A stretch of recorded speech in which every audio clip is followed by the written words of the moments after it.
Oh, the inspiration. I would have to go back to some of the earlier work we did with the upstream project. And for those who aren't familiar with the upstream work, it's working with the school community to assess young people and identify those who are at risk of homelessness. So we had done that work, and it went well.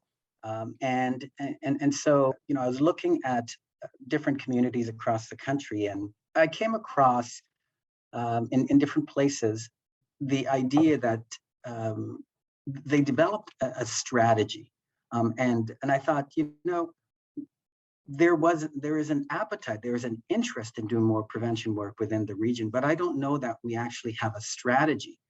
So I approached the region of York to say, would you be interested in, and I think this would be something that would actually be helpful for us as an organization. And again, there weren't many organizations. In fact, there were three organizations that provided emergency housing for young people. And I thought, maybe there's something there that we can do to do it more systemically to advance the prevention agenda. And the region of York was warm to the idea, but they said they really didn't have the capacity to take on that project. And so I went to the United Way, who was our community entity, and had the same conversation. Again, very warm to the idea, and both really said, if maybe you would want to take that project on yourself.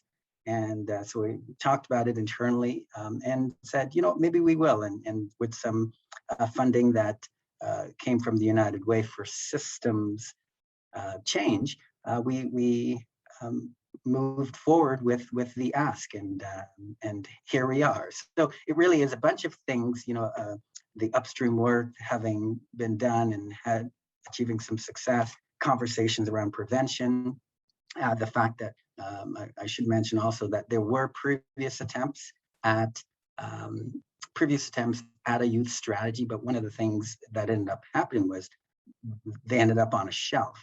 And so we wanted to learn from that particular fact, and did not want another strategy to sit on a shelf. And so we were committed to doing this work, and we were fortunate to have gotten the funding to be able to actually do it. And really that was the backstory, and here we are.